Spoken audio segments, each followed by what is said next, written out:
اللہ کم الحاکمین کی بے پناہ حمد و ثنا، جو اس کائنات کا اکیلا خالق و مالک ہے۔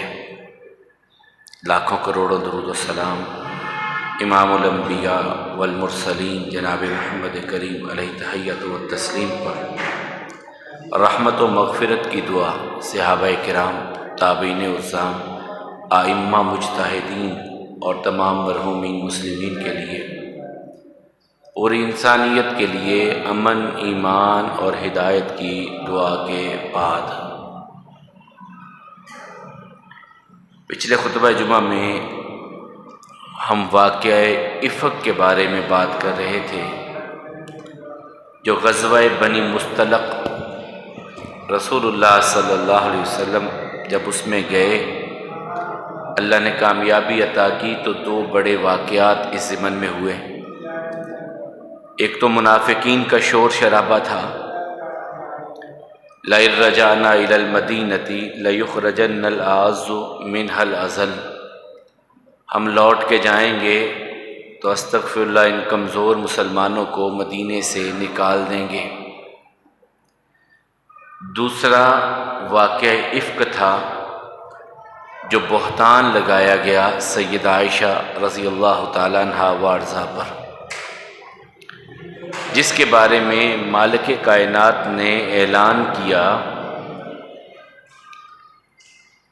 کہ اہل ایمان کو جب یہ بہتان منافقین نے باندھا تھا، اسی وقت کہہ دینا چاہیے تھا کہ یہ جھوٹ ہے، اسی وقت کہہ دینا چاہیے تھا یہ جھوٹ ہے، اس کی حقیقت کچھ نہیں ہے۔ کیونکہ جس طرح رسول اللہ صلی اللہ علیہ وسلم کی ذات اعلیٰ، ان کی صفات اعلیٰ، ان کا کردار اجلا، اللہ نے ان کے لیے جو بیویوں کا انتخاب کیا وہ بھی یقیناً ایک صاف ستھرے کردار کی مالک، تو ایمان والوں کو اسی وقت چاہیے تھا جب حضرت عائشہ رضی اللہ تعالیٰ عنہ پر یہ الزام منافقین نے لگایا، کہتے کہ یہ تو واضح جھوٹ ہے۔ بہرحال یہ آیات اتر آئیں سورہ نور کی، رسول اللہ صلی اللہ علیہ وسلم نے پڑھ کے سنائیں، اور 3 لوگوں پر وہاں پر پھر حد قذف وہ لگائی گئی، حضرت مستہ بن اسال پر، حسان بن ثابت پر، اور حمنہ بنت جہش پر، کہ انہوں نے بغیر کسی گواہی کے اس الزام کی ترویج کی، ان پر حد قذف جاری کی گئی۔ پھر اسی سال کے اختتام پر یا 6 ہجری کے شروع پر رسول اللہ صلی اللہ علیہ وسلم نے ایک خواب دیکھا۔ خواب یہ دیکھا کہ میرے ساتھی ہم بیت اللہ کا طواف کر رہے ہیں، عمرہ کر رہے ہیں۔ اب 6واں سال تھا بیت اللہ کو دیکھے ہوئے، 6 سال گزر چکے تھے، ہجرت کی ہوئی، دل میں تڑپ بھی تھی، تو اللہ تعالیٰ نے خواب دکھایا اپنے کریم آقا علیہ الصلوۃ والسلام کو۔ صحابہ کرام سے کہا، بتایا کہ میں نے یہ خواب دیکھا ہے۔ اب لوگ تیار ہوئے، 1400 سے 1500 کے درمیان صحابہ کرام تیار ہو گئے، یا رسول اللہ صلی اللہ علیہ وسلم عمرہ کیے ہوئے، بیت اللہ کو دیکھے ہوئے بڑا وقت بیت چکا، اللہ نے آپ کو خواب دکھا دیا، چلیں ہم بھی چلتے ہیں، عمرہ کر کے آتے ہیں۔ یہ بڑے نصیبے کی بات ہوتی ہے، اللہ ہم سب کو بار بار اپنے گھر کی زیارت کی توفیق عطا فرمائے۔ رسول اللہ صلی اللہ علیہ وسلم فرمایا، غربت زیادہ آ جائے تو عمرے پہ عمرہ کرنے کی کوشش کرو، اللہ غربتیں دور کر دیں گے، فقر تنگ دستی دور کر دیں گے زیادہ عمرے کرنے سے۔ اور یہ واحد یہ عبادت جو وہاں پہ جا کے ہو سکتی ہے، یہاں پر نہیں ہو سکتی۔ بیت اللہ کا طواف کرنا، بیت اللہ کی زیارت کرنا، سعی کرنا صفا مروہ کے درمیان، یہ سارے معاملات وہیں پر ہیں۔ اب صحابہ کرام اور رسول اللہ صلی اللہ علیہ وسلم تیار ہوئے، عمرے پہ سواری نہیں، جانور ذبح نہیں کیے جاتے، لیکن شکرانے کے طور پر کہ ہم یہاں سے جانور لے کے جاتے ہیں، وہاں جا کر کے ذبح کریں گے، لوگوں کو کھانا کھلائیں گے، یہ جو صحابہ کرام ان کو کھانے کھلائے جائیں گے، جانور بھی قربانی کے لیے ساتھ لے لیے۔ ذوالحلیفہ سے رسول اللہ صلی اللہ علیہ وسلم نے احرام باندھا، یہ مدینہ سے نکلتے ہی چند کلومیٹر پہ یہ آ جاتا ہے، وہاں سے احرام باندھا، اور احرام باندھ کر کے رسول اللہ صلی اللہ علیہ وسلم عمرے کی نیت سے بیت اللہ کی طرف چل پڑے۔ 1400 یا 1500 اس کے درمیان ساتھیوں کی تعداد ہے۔ راستے میں پتہ چلا کہ مشرکین مکہ کو کہ مسلمان تو اس طرح آ رہے ہیں، انہوں نے کہا ہم انہیں مکہ میں داخل ہی نہیں ہونے دیں گے، جو مرضی ہو جائے، ہم مکے میں نہیں آنے دیں گے۔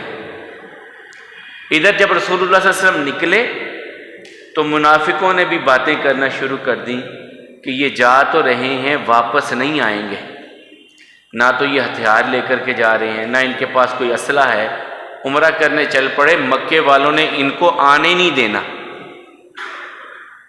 یہ منافقوں نے شور مچانا شروع کر دیا کہ ایسے چل پڑے عمرہ کرنے کے لیے، وہ لڑتے ہیں، جھگڑتے ہیں۔ ابھی وہ 10 سے 15 ہزار لے کر کے کافر آئے تھے غزوہ احزاب میں، سال نہیں گزرا، تو یہ کیسے چلے جائیں گے مکے میں؟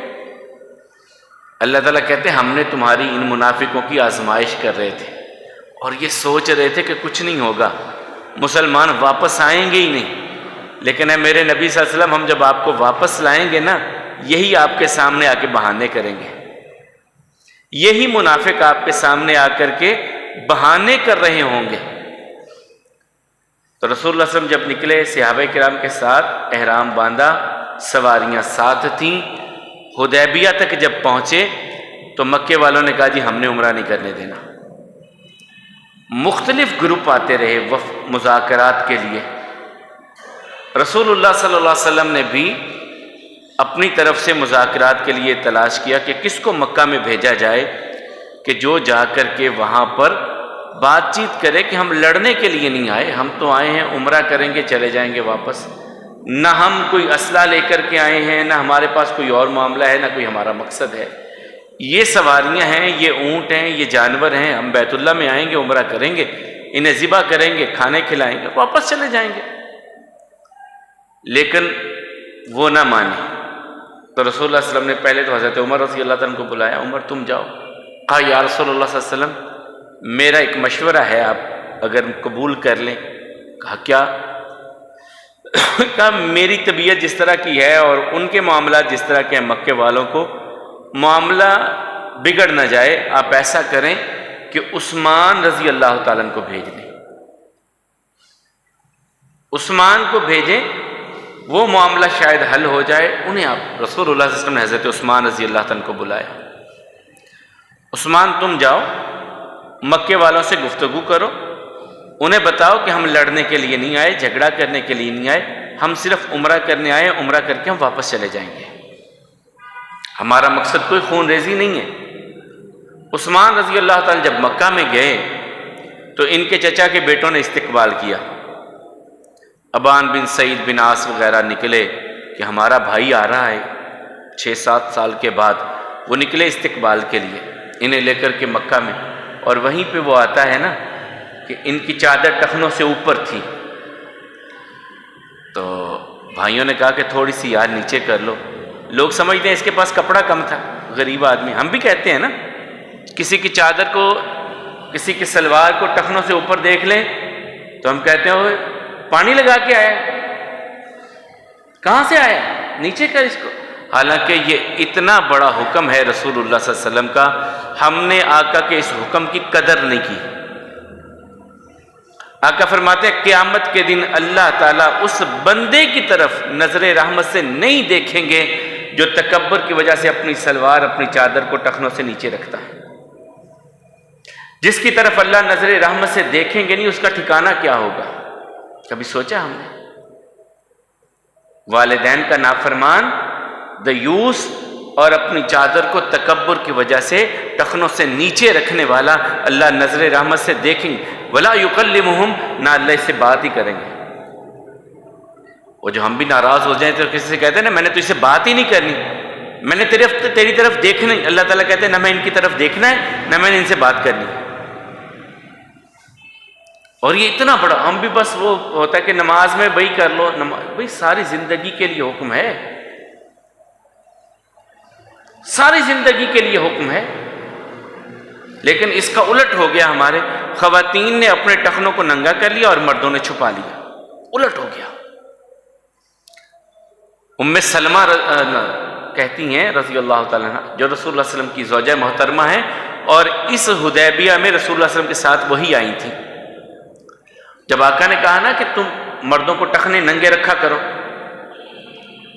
تو انہوں نے سوال کیا یا رسول اللہ صلی اللہ علیہ وسلم عورتوں کے لیے کیا حکم ہے؟ فرمایا ایک بالشت کپڑا ٹخنوں سے بھی نیچے ہونا چاہیے، اس سے بھی نیچے ہونا چاہیے، پاؤں بھی نظر نہیں آنے چاہیے، یہ رسول اللہ صلی اللہ علیہ وسلم نے کہا۔ تو بہرحال حضرت عثمان رضی اللہ تعالیٰ جب گئے مکہ میں، تو ان کے بھائیوں نے کہا کہ اپنی چادر کو، سلوار کو تھوڑا سا نیچے کر لو، ٹخنے چھپاؤ، لوگ کیا کہیں گے؟ تو انہوں نے کہا اترک سنت رسول اللہ صلی اللہ علیہ وسلم لہذا السفہاء، اور ان دنیا کے بیوقوف سرداروں کے لیے میں امام کائنات کی سنت کو چھوڑ دوں؟ یہ کیسے ممکن ہے؟ یہ پاسبل نہیں ہے کہ میں آقا کی سنت کو ان سرداروں کے لیے ترک کر دوں۔ مکہ میں چلے گئے، قریش کے ساتھ بیٹھے، میٹنگ چل رہی ہے، بات ہو رہی ہے کہ مسلمان تو بھائی یہاں پر عمرہ کرنے کے لیے آئے ہیں، تم کیوں نہیں آنے دیتے؟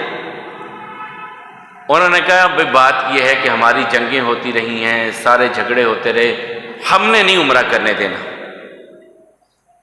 تم نے عثمان کرنا ہے تو جاؤ، یہ بیت اللہ ہے، جاؤ جا کے طواف کرو، عمرہ کر لو۔ حضرت عثمان رضی اللہ تعالیٰ کہتے ہیں میں 1 سال بھی یہاں رہوں، جب تک آقا آ کر کے عمرہ نہیں کریں گے میں نہیں عمرہ کر سکتا، جب تک رسول اللہ صلی اللہ علیہ وسلم نہیں آئیں گے۔ حضور آئیں گے، وہ طواف کریں گے، عمرہ کریں گے تو میں بھی کروں گا، اس سے پہلے میں نہیں کرنے والا۔ انہوں نے روک لیا حضرت عثمان رضی اللہ تعالیٰ کو۔ پیچھے افواہ پھیل گئی کہ عثمان رضی اللہ تعالیٰ کو شہید کر دیا گیا۔ مکے میں گئے تھے آپ کے سفیر بن کے، مکے والوں نے انہیں شہید کر دیا ہے۔ رسول اللہ صلی اللہ علیہ وسلم ایک درخت کے نیچے بیٹھ گئے، سب صحابہ کرام کو بلا لیا، وہ جو 1450 1500 کے قریب تھے سب کو بلا لیا۔ اب ان سے کہا کہ میرے ہاتھ پر بیعت کرو، ہم یہاں سے اس وقت تک نہیں جائیں گے جب تک عثمان کے خون کا بدلہ نہیں لے لیتے۔ پہلے ہمارا لڑنے کا ارادہ نہیں تھا، لیکن مکے والوں نے اگر عثمان کو شہید کر دیا ہے تو میرے ہاتھ پہ بیعت کرو، یا تو ہم یہاں پہ خود اپنی جانیں دے دیں گے یا عثمان کے خون کا بدلہ لے کے جائیں گے۔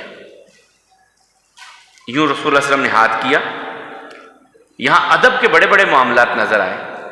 ہاتھ کیا، اب 1400 بندے نے ایک بار آ کر کے بیعت کرنی ہے تو ہاتھ تو تھک جانا تھا۔ عمر فاروق رضی اللہ تعالیٰ نے اپنا ہاتھ نیچے رکھ لیا کہ آقا علیہ الصلوۃ والسلام کی بازو تھکے نہیں، یوں ہاتھ آقا نے رکھا ہے، صحابہ کے بیعت کر رہے ہیں، تو ہاتھ تھک جانے کے خوف سے عمر رضی اللہ تعالیٰ نے اپنا ہاتھ نیچے رکھ لیا کہ رسول اللہ صلی اللہ علیہ وسلم کی بازو تھک نہ جائے، اور بیعت کرتے جا رہے سب نے بیعت کر لی۔ اللہ تعالیٰ کو یہ معاملہ بڑا پسند آیا، اللہ تعالیٰ نے آسمان سے آیات اتارے، لقد رضی اللہ عن المؤمنین اذ یبایعونک تحت الشجرہ، اللہ ان سے راضی ہو گیا، اللہ ان مومنوں سے راضی ہو گیا جنہوں نے اے پیارے پیغمبر آپ کے ہاتھ پر بیعت کی۔ اللہ کی رضا کے لیے آپ کے ہاتھ پہ جنہوں نے بیعت کر لی، اللہ ان سے راضی ہو گیا۔ تحت الشجرہ، اس درخت کا بھی اللہ نے تذکرہ کر کے جس درخت کے نیچے بیٹھ کر آپ کے ہاتھ پر بیعت کی تھی۔ پھر فرمایا ید اللہ فوق ایدیہم، یہ آپ کے ہاتھ پر ہاتھ رکھ کے بیعت کر رہے تھے اور ان سب کے ہاتھوں کے اوپر اللہ کا ہاتھ تھا۔ اللہ کا ہاتھ مطلب جس طرح اللہ کی شان کے لائق ہے، ہم اس کی تعویل و تشریح یا تمثیل مثال نہیں دی جا سکتی کہ اللہ کا ہاتھ کیسا ہے، وہ جس طرح اس کی شان کے لائق ہے، ہم اس کی تشریح نہیں کر سکتے۔ نہ اس کی مثال دے سکتے ہیں۔ تو اللہ تعالیٰ کہتے ہیں میں ان سے راضی ہو گیا، اور رسول اللہ صلی اللہ علیہ وسلم جنہوں نے یہاں بیعت کی ہے، بیعت جو رضوان جو کی ہے، اللہ ان سے راضی ہوا ہے، انہیں کبھی جہنم میں اللہ داخل نہیں کرے گا۔ پھر جب بیعت کرتے کرتے سب نے بیعت کر لی تو کہا یہ میرا ہاتھ عثمان کا ہاتھ ہے، کیونکہ عثمان رضی اللہ عنہ کو بھیجا ہوا تھا نا۔ کہا یہ ہاتھ عثمان کا اور یہ میرا، میں عثمان کی طرف سے اپنے ہاتھ پر خود بیعت کرتا ہوں۔ اپنے ہاتھ کو حضرت عثمان رضی اللہ عنہ کا ہاتھ قرار دیا رسول اللہ صلی اللہ علیہ وسلم نے۔ اب بیعت ہوگی، مکے والوں کو پتہ چلا کہ وہ تو 1500 لوگ تیار ہیں بھائی، جانے دے دیں گے۔ اب انہوں نے بندے بھیجنے شروع کیے کہ نہیں جی کوئی صلح نامہ کچھ معاملہ کر لیں۔ ایک بندہ آیا اور رسول اللہ صلی اللہ علیہ وسلم کو دیکھ کر کے گیا اور آ کے عروہ بن مسعود الثقفی، یہ بنو ثقیف قبیلہ، طائف کا قبیلہ تھا، اسے بھیجا گیا کہ جاؤ تم بات چیت کرو رسول اللہ صلی اللہ علیہ وسلم سے، شاید کسی طرف بات آ جائے اور صلح ہو جائے۔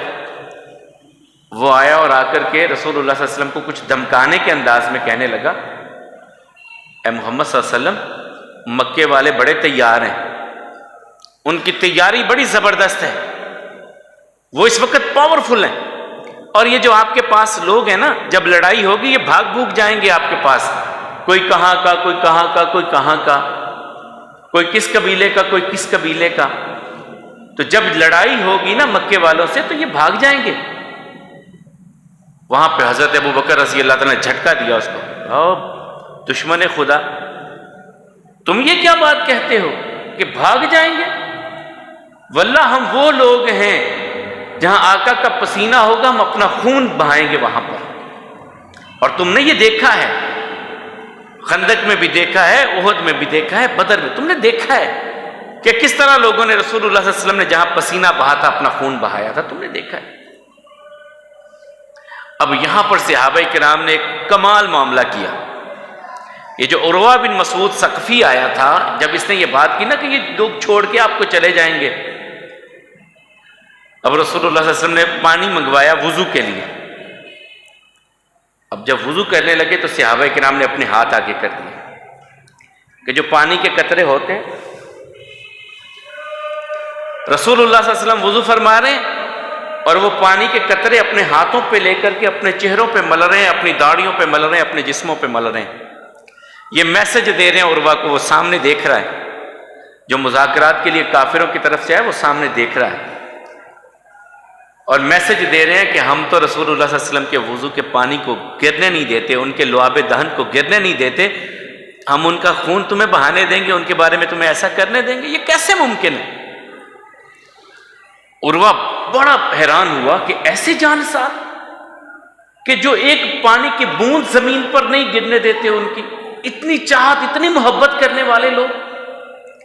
وہ واپس جب گیا قریش کے پاس، مکہ میں گیا، اس نے جا کر کے کہا قریش سنو، میں روم میں بھی گیا، بادشاہوں کے درباروں میں پہنچا، ایران کے بادشاہوں کو میں نے دیکھا، میں نے یمن کے بادشاہوں کو دیکھا، بڑے بڑے قبیلوں کے بڑے بڑے سرداروں کو ملا، لیکن میں نے ایسے جانسار آج تک نہیں دیکھے جس طرح کے محمد اور رسول اللہ صلی اللہ علیہ وسلم کے ساتھی ہیں۔ جس طرح کے وہ ہیں نا ویسے میں نے آج تک نہیں دیکھے، میری مانو ان سے صلح کر لو، لیکن وہ نہیں مانے۔ پھر سہیل بن عمر کو بھیجا گیا، رسول اللہ صلی اللہ علیہ وسلم کہتے ہیں کہ اب یہ بندہ آیا ہے، معاملہ درست ہو جائے گا، صلح ہو جائے گی۔ شرائط طے ہونے لگی کہ 10 سال تک رسول اللہ صلی اللہ علیہ وسلم اور اہلیان مکہ کے درمیان یہ صلح ہو رہی ہے، اب لڑائی نہیں ہوگی۔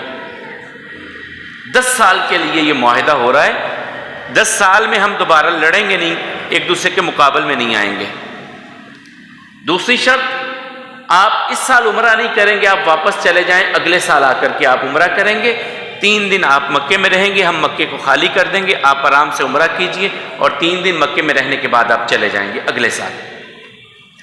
تیسری شرط کہ جو کافر مسلمان ہو کر کے مکہ سے مدینہ جائے گا، آپ اسے واپس کرنے کے پابند ہوں گے، اور جو مسلمان کافر ہو جائے گا وہ مکے میں آ کے رہے، جہاں مرضی آ کے رہے، آپ اسے واپس اپنے پاس لے کے نہیں جائیں گے۔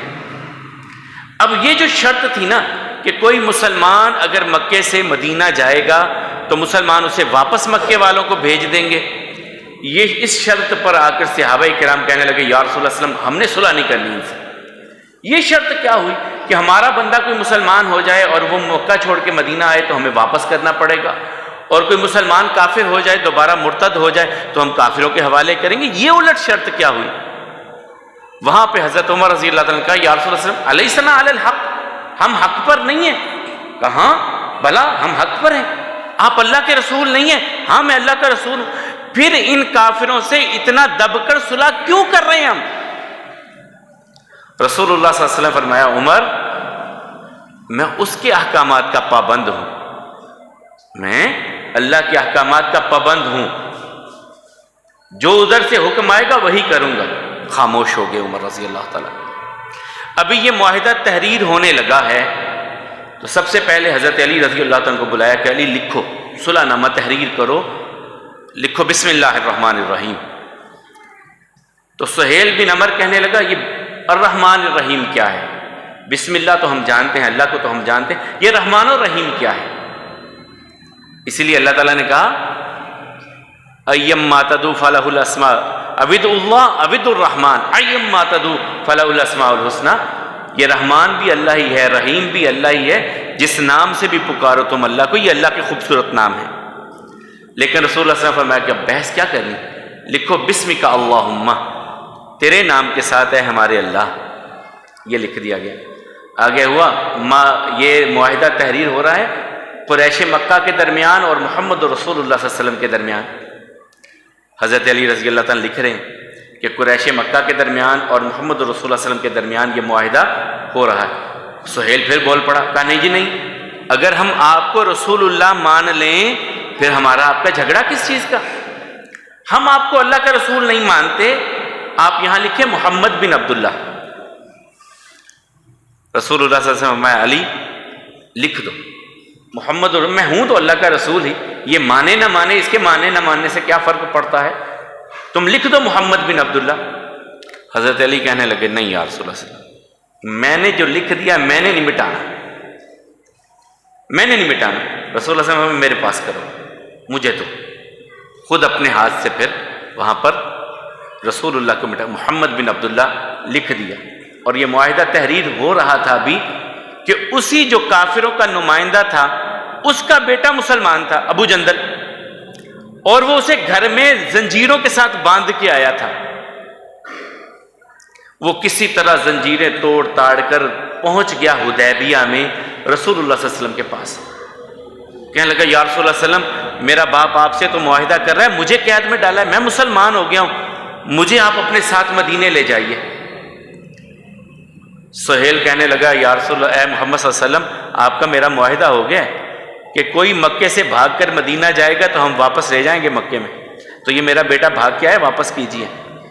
رسول اللہ صلی اللہ علیہ وسلم فرمایا ابھی معاہدہ لکھا نہیں گیا بھائی۔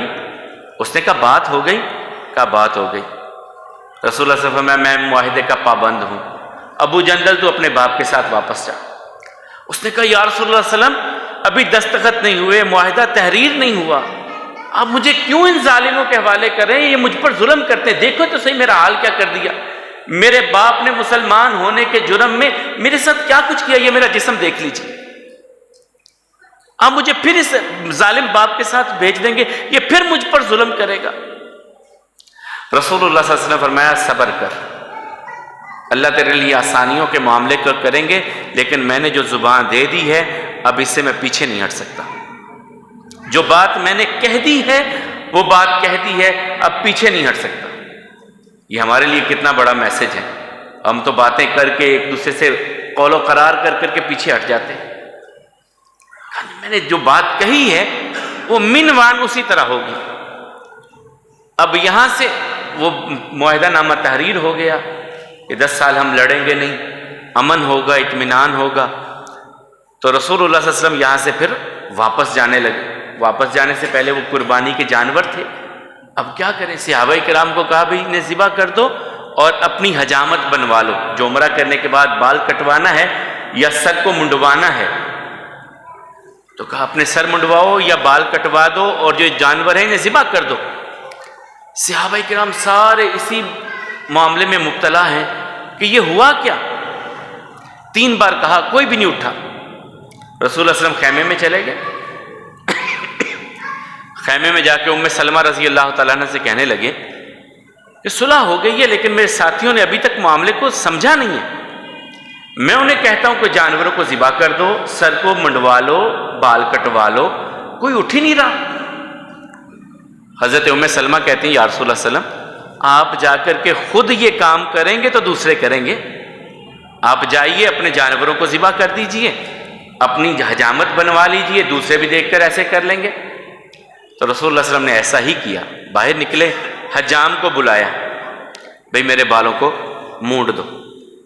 اچھا یہاں ایک اور بھی بات ہے، حج پہ اللہ عمرے پہ بار بار جس طرح میں نے پہلے بھی دعا کی ہم سب کو لے جائے، تو بال جو ٹینڈ کروا دیں نا یا زیادہ اجر کا معاملہ ہے، ویسے بھی بال بھی کٹوا سکتے ہیں آپ۔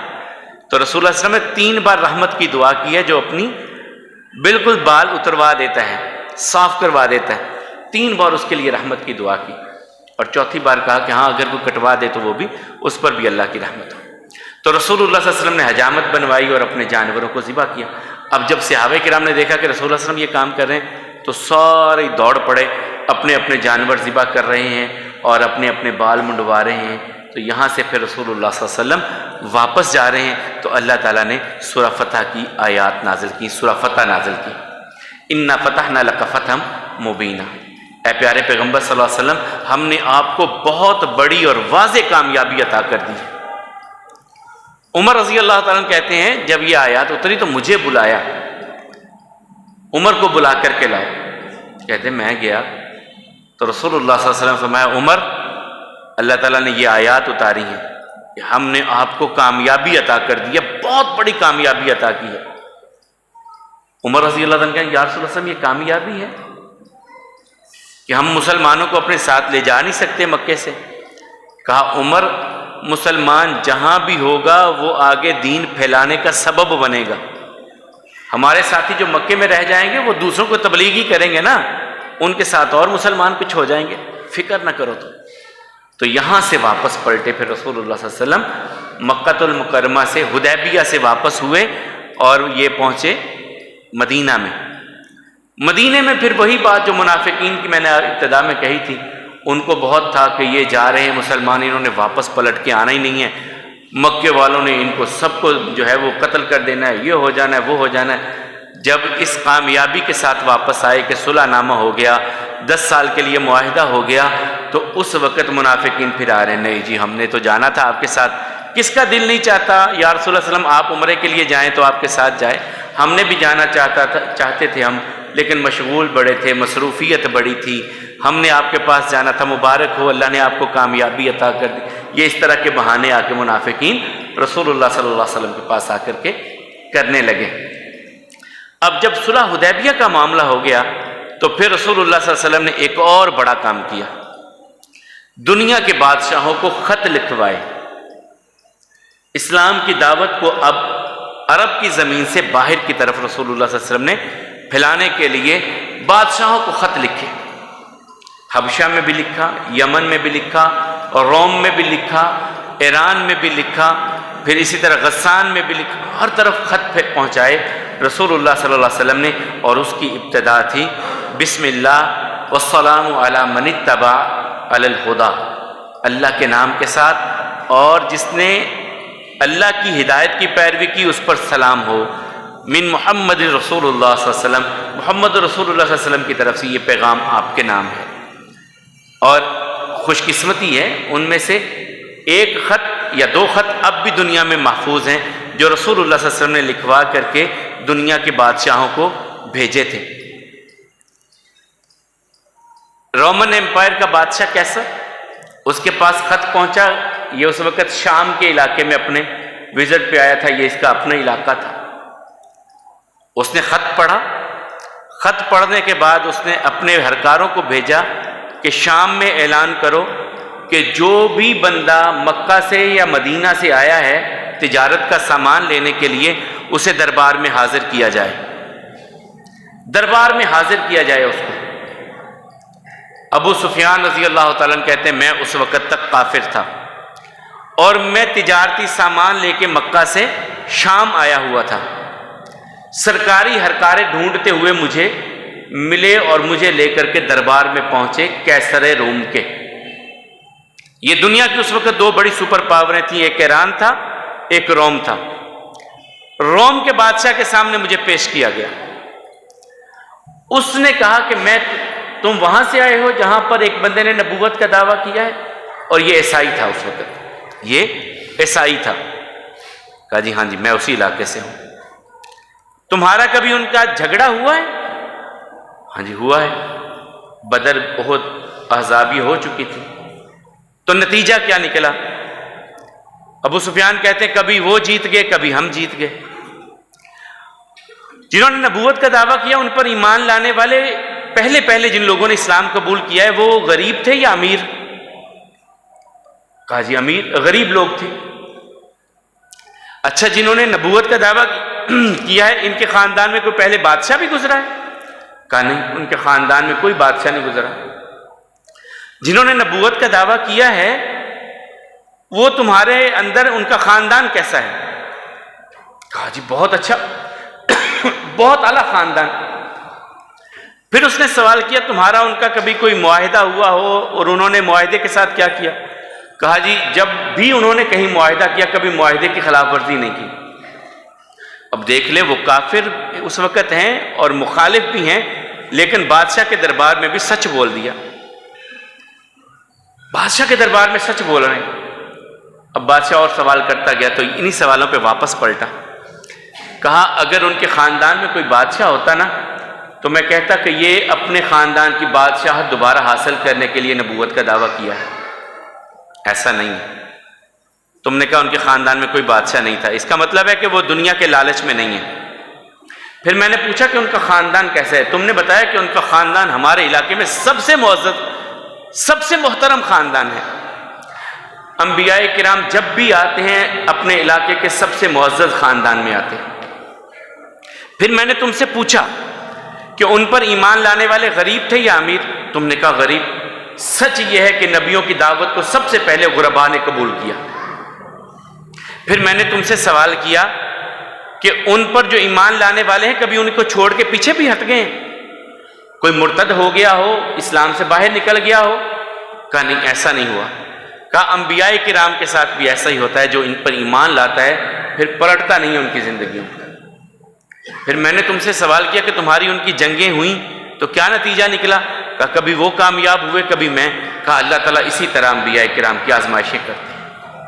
یہ اس وقت کا روم کا بادشاہ جو خود عیسائی ہے اور سپر پاور کا بادشاہ ہے، وہ تصدیق کر رہا ہے رسول اللہ صلی اللہ علیہ وسلم کے ان معاملات کی، اور پھر اپنے وزراء کو، اپنے اہلیان دربار کو، سب کو مخاطب کر کے کہتا ہے میری قوم کے سیانے بندو سنو، آگے بڑھ کے محمد رسول اللہ صلی اللہ علیہ وسلم کو مان لو۔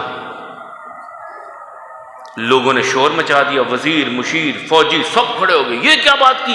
ہم سب عیسائیت پر ہیں اور تو کہتے اسلام قبول کر لو، یہ کیا بات کی؟ ہم تجھ سے بھی تیرا تخت چھین لیں۔ دربار میں شور مچ گیا۔ اس نے کہا بات سنو میری سکون سے، میں تو ابھی آزما رہا تھا، جب دیکھا نا اقتدار جاتے ہوئے دیکھا تو میں تو آزما رہا تھا تم کو، تم کیا کہتے ہو، میں اسی دین پر ہوں۔ لیکن ایک بات تمہیں کہتا ہوں، ایک وقت آئے گا کہ جہاں پر میں کھڑا ہوں یہاں پر محمد رسول اللہ صلی اللہ علیہ وسلم کی حکومت ہوگی، یہاں ان کی حکومت قائم ہوگی، میں تمہیں پیشن گوئی کرتا ہوں۔ اور پھر یہ پیشن گوئی پوری ہوئی تھی عمر فاروق رضی اللہ تعالیٰ عنہ کے دور میں، ان کے دور میں پوری ہوئی تھی۔ وقت تھوڑا ہے، میں پھر بات کو سمیٹنے کی کوشش کرتا ہوں۔ ہم بات کر رہے تھے 6 ہجری میں رسول اللہ صلی اللہ علیہ وسلم کے ساتھ ایک بڑا معاملہ جسے صلح حدیبیہ کے نام پر ہم جانتے ہیں۔ رسول اللہ صلی اللہ علیہ وسلم نے ایک خواب دیکھا تھا کہ میں عمرہ کر رہا ہوں، بیت اللہ کا طواف کر رہا ہوں۔ 6 سال گزر چکے تھے مکہ چھوڑ کے آئے ہوئے، دل میں چاہت بھی تھی، صحابہ کرام بھی تیار ہوئے، 1400 سے 1500 صحابہ تیار ہو گئے، احرام باندھے، 7 جانور لیے کہ ہم جا کر کے انہیں بیت اللہ میں ذبح کریں گے، لوگوں کو کھانے کھلائیں گے۔ جب حدیبیہ کے مقام پر پہنچے مکے والوں نے روک دیا کہ ہم نے آپ کو عمرہ نہیں کرنے دینا۔ گفتگو شروع ہوئی۔ گفتگو میں رسول اللہ صلی اللہ علیہ وسلم نے حضرت عثمان غنی رضی اللہ تعالیٰ عنہ کو بھیجا کہ تم میری طرف سے جا کر کے مکے والوں سے مذاکرات کرو، ہم لڑنے کے لیے نہیں آئے، دیکھ لو ہمارے پاس نہ کوئی اسلحہ ہے، کچھ بھی لے کر نہیں آئے، ہم صرف عمرہ کرنے آئے، عمرہ کر کے چلے جائیں گے۔ عثمان رضی اللہ تعالیٰ جب مکہ میں گئے تو مکے والوں نے ان کو روک لیا اور انہیں کہا کہ آپ نے عمرہ کرنا ہے تو کر لیں، مسلمانوں باقیوں کو ہم نے نہیں کرنے دینا۔ حضرت عثمان رضی اللہ تعالیٰ کہنے لگے میں اس وقت تک عمرہ نہیں کروں گا جب تک رسول اللہ صلی اللہ علیہ وسلم نہیں کریں گے۔ یہ کیسے ممکن ہے کہ آقا حدیبیہ میں موجود ہوں اور میں عمرہ کر کے چلے جاؤں؟ ایسا نہیں ہو سکتا، رسول اللہ صلی اللہ علیہ وسلم عمرہ کریں گے تو ہم بھی کریں گے۔ یہ افواہ پھیل گئی کہ عثمان رضی اللہ عنہ کو شہید کر دیا گیا ہے۔ جب یہ افواہ پھیلی تو رسول اللہ صلی اللہ علیہ وسلم ایک درخت کے نیچے بیٹھ گئے، صحابہ کرام کو بلایا اور ان سے اپنے ہاتھ پر بیعت لی۔ اللہ تعالیٰ کو یہ ادا بہت پسند آئی اور قرآن کریم میں اللہ تعالیٰ نے ان کے لیے معافی نامے کا اعلان کر دیا اور فرمایا لقد رضی اللہ عن المؤمنین اذ یبایعونک تحت الشجرہ، اللہ تعالیٰ ان مومنوں سے راضی ہو گیا ہے جنہوں نے درخت کے نیچے بیٹھ کر آپ کے ہاتھ پر بیعت کی تھی۔ اور یہ آپ کے ہاتھ پر بیعت کر رہے تھے، اللہ کا ہاتھ آپ پر تھا۔ رسول اللہ صلی اللہ علیہ وسلم سے اللہ تعالیٰ کہتے ہیں اللہ کا ہاتھ آپ، ید اللہ فوق ایدیہم، اللہ کا ہاتھ ان سب کے ہاتھوں کے اوپر تھا۔ بعد میں حضرت عثمان رضی اللہ تعالیٰ تشریف لے آئے تو لوگوں نے ان سے پوچھا کہ آپ تو چلے گئے تھے مکے میں، آپ نے تو پھر بیت اللہ کی زیارتیں کی ہوں گی، طواف کیے ہوں گے۔ حضرت عثمان کہتے ہیں یہ کیسے ممکن تھا کہ جب تک رسول اللہ صلی اللہ علیہ وسلم عمرہ نہ کرتے تو میں کر لیتا، یہ ممکن ہی نہیں تھا۔ بہرحال پھر وہ صلح نامہ تیار ہوا، رسول اللہ صلی اللہ علیہ وسلم نے 10 سال کے لیے مکے والوں سے صلح کی اور صلح کی شرائط میں نے آپ کو بتا دی تھی۔ اور اس کے بعد پھر رسول اللہ صلی اللہ علیہ وسلم جب واپس آئے تو اللہ تعالیٰ نے اعلان کیا، پیارے پیغمبر صلی اللہ علیہ وسلم اللہ تعالیٰ نے آپ کو بہت بڑی کامیابی عطا کر دی ہے، وہ جو آپ نے خواب دیکھا تھا وہ خواب بھی یقیناً پورا ہوگا۔ وہ خواب کا ایک وقت ہے، وہ اس وقت پہ وہ آپ کا خواب بھی پورا ہوگا۔ وہ اس معاملے کے لیے ہم آپ کو لے کے گئے تھے، یہ معاملہ ہو گیا، وہ خواب جو ہے آئندہ سال آپ کے لیے پورا ہوگا۔ پھر رسول اللہ علیہ وسلم نے دنیا کے بادشاہوں کو خط لکھوائے، اسلام کی دعوت دی، خط لکھوائے، ان کو اسلام کی طرف بلایا۔ ان خطوں میں ایک کا میں نے آپ کے سامنے تذکرہ کیا، کچھ اور کا تذکرہ، اور اس کے ساتھ ہی خیبر کا معاملہ انشاءاللہ اگلے جمعے میں آپ کے سامنے رکھنے کی کوشش کریں گے۔ اللہ احکم الحاکمین ہم سب کو صحت والی ایمان والی زندگی عطا فرمائیں۔ اعلان ہے آج رات عشاء کی نماز کے بعد جناب پبلک ہال میں ختم نبوت کے حوالہ سے کانفرنس ہو رہی ہے، تو سب احباب وہاں پر تشریف لے جائیں۔ تو اگلے جمعہ میں ہم انشاءاللہ کوشش کریں گے 6 ہجری کے ہی کچھ اور واقعات اور اس کے متصلاً 7 ہجری میں جو واقعات رسول اللہ صلی اللہ علیہ وسلم کی زندگی میں پیش آئے ان پر انشاءاللہ گفتگو کریں گے۔ اللہ احکم الحاکمین صحت والی ایمان والی سے ہم سب کو زندگی عطا فرمائے، بیماروں کو شفا عطا فرمائے، تنگ دستوں کی تنگ دستی کو دور فرمائے، جو مقروض ہیں اللہ انہیں قرض کے بوجھ سے نجات عطا فرمائے، ہم سب کو اطمینان قلب عطا فرمائے۔ مالک و مولا ہم سب کے صغیرہ کبیرہ سب گناہوں کو معاف فرمائیں، جو گناہ ہم سے عمدن ہوئے ان کو بھی معاف فرمائیں، جو ہم سے سہون گناہ ہوئے ان کو بھی معاف فرمائیں۔ وہ گناہ چھوٹے ہیں وہ بڑے ہیں، اللہ ہم سب کے سب گناہوں کو معاف فرما دیں اور ان گناہوں کو بھی معاف فرمائے جن کی وجہ سے ہماری دعائیں قبول نہیں ہوتیں۔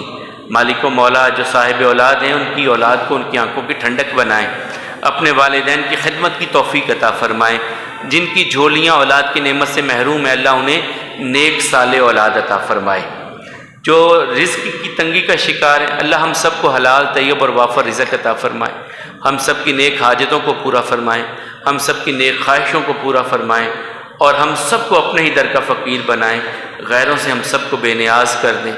مالک و مولا جو ہمارے والدین دوست احباب دنیا کو چھوڑ کے آپ کی بارگاہ میں پہنچ چکے ان کی مغفرت فرمائیے، ان کی اگلی منزلیں آسان کر دیجیے۔ خواتین کے لیے ایک اعلان ہے چھوٹا سا کہ پچھلے جمعہ میں کسی ہماری بہن کا یہاں پر ایک کانٹا گر گیا تھا، وہ مسجد کو انتظامیہ کو ملا ہے، جس کا بھی ہو، وہ گولڈ کا ایک کانٹا ہے، وہ جھمکا سا ہے چھوٹا سا، وہ جس بہن کا بھی ہو وہ ہمارے پاس محفوظ ہے، وہ لے سکتی ہے۔ پچھلے جمعہ میں کسی بہن کا وہ گر گیا تھا، وہ صفائی کرتے ہوئے ہمیں ملا ہے، ہمارے پاس محفوظ ہے، جس بہن کا بھی ہو وہ آ کر کے لے سکتی ہے۔ اقول قولی ھذا والحمد للہ، استغفر اللہ لی ولکم ولسائر المسلمین۔